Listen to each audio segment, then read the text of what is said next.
Hi guys, linggo ngayon, so kailangan natin magsimba. O, kasama ko yung misis ko magsimba. Ayan. Nagpaganda. Pretty, di ba? So, ayan. Simba muna kami. Tapos namin magsimba, punta kaming Ever kasi may bibilhin kaming gamit. O, so, baka magkambas muna o bibili na kagad. Update nila kami guys sa inyo kung ano sa Ever na kami. Ayan yung misis ko. Hi ka muna dyan, hi ka muna. Oh, di ba? Hello daw. Hello! Paminsan-minsan lang sumusulpot sa video ko yun dyan, mga guys. So, update na lang ako. Bye-bye, guys. Marami na rin tao. Dami rin nagsisimba na. Mrs. ko. Ebik. Morales, Maria Luisa Callao, Jonathan Morales, Carmelita Abante, Princess Carla Morales, Michael C. Kung titingnan po natin itong pagdiriwang natin ngayon, ito yung parang crossroad natin. Ito yung parang magsasabi sa atin, ano nga ba ang pinaniniwalaan ko?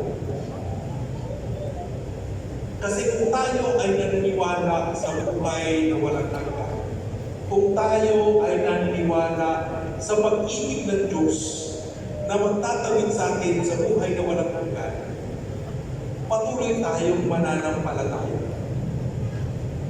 Pero kapag hindi tayo naniniwala sa pag-ibig ng Diyos at sa buhay na walang hanggan, anong kahulugan nitong lahat na ito? Ngayon ang tanong dito, ano nga ba ang katibayan ng buhay na walang hanggan? Si Kristo. Si Kristo na sinakop niya ang kamatayan. Si Kristo na sa mata ng mga apostol, kitang-kita nila kung paano pinahirapan ng ating Panginoon at paano nila nakita iniibig si Kristo. At pagkatapos ng 3 araw, siya'y nabuhay na magmuli. Kaya si Kristo ang katibayan na may buhay na walang hanggan. Kaya sinasabi natin, siya yung daan, is the way, the truth, and the life. Dahil kay Kristo. At ito hindi na lamang nananatili sa Kanya. Kasi sinabi niya kay Tomas, I am the way, the truth, and the life. Matutuntun niyo kung nasan ako, kung susunod kayo sa akin. At yan na ang sinabi natin. So mayroong buhay na walang hanggan. Ang nagsabi po niyan ay ang tao muling nabuhay. Kaya niya po ito mayroong buhay na walang hanggan. At yan yung bunga ng ating pananampalataya. Kaya nga ba sa atin, meron po kasi isa may lumalabas po lagi sa YouTube, si Christopher Hitchens. Christopher Hitchens. Magaling po siya maglimatik. At siya po ay hindi naniniwala sa Diyos. Atheist po siya.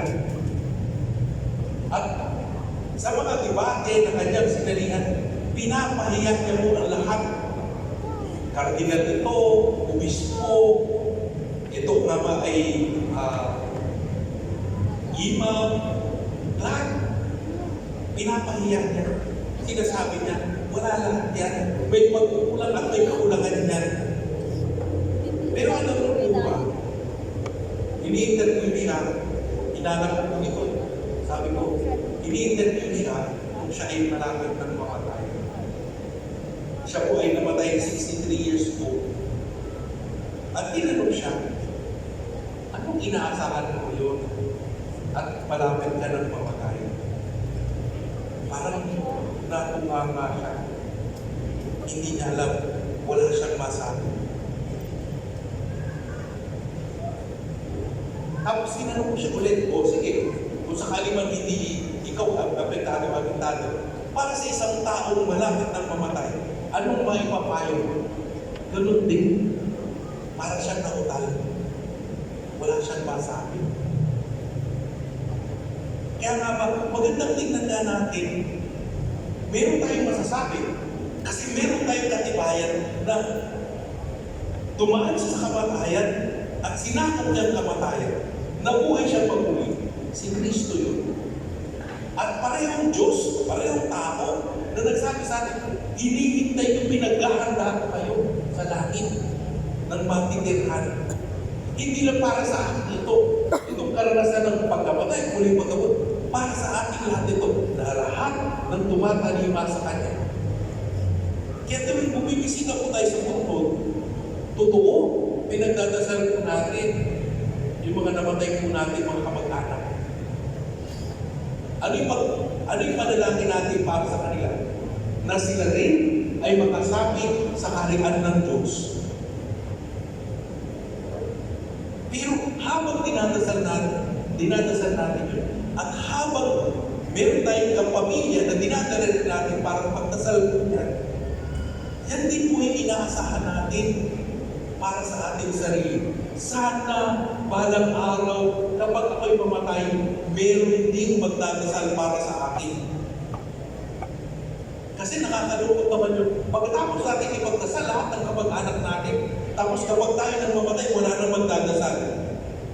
Kasi hindi natin tinuruan na magdasal para sa mga pumanaw natin, mga kamag-anak.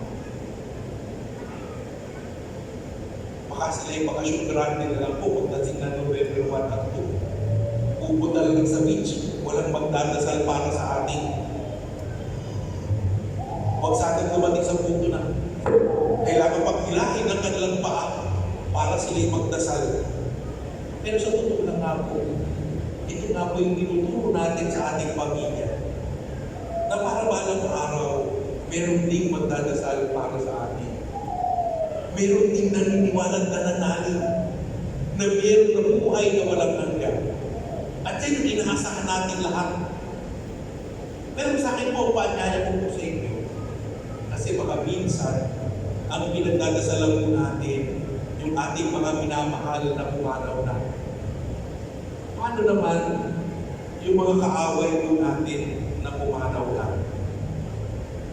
Paano naman yung may sama tayo ng loob doon sa pumanaw? Ang paanyaya ko po, sana pati sila, ipagdasal din po natin sila. Yan po yung tanda na ang biyaya ng Diyos ay lampas-lampas po sa atin. Ang biyaya ng Diyos ay para sa mga mabuti at sa mga hindi po mabuti. At tayo po, dahil tayo nagdadasal para sa kanila, bahagi po yun ng ating pagpapatawad sa kanila.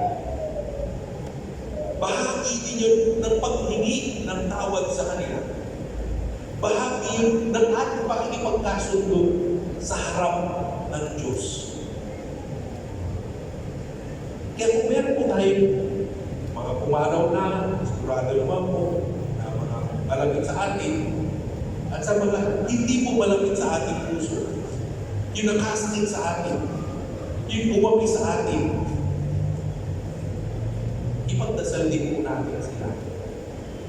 Tanda ng pagmamahal na itinuro sa atin ng Diyos. Si Kristo, nung namatay, hindi po siya napiling. Itong pagkamatay ko ay para sa mga mabubuting tao lamang. Iilan lang po yun. Itong pag-aalay ko ng buhay ay para sa lahat. Kaya sa mga tao unti-unting nagbabago pa, nakakatanggap sila ng biyaya mula sa Diyos. Nawa, tayo din pagnaluyan ng biyaya ng Diyos. Para ito ko'y magdulot ng pagbabago para sa lahat.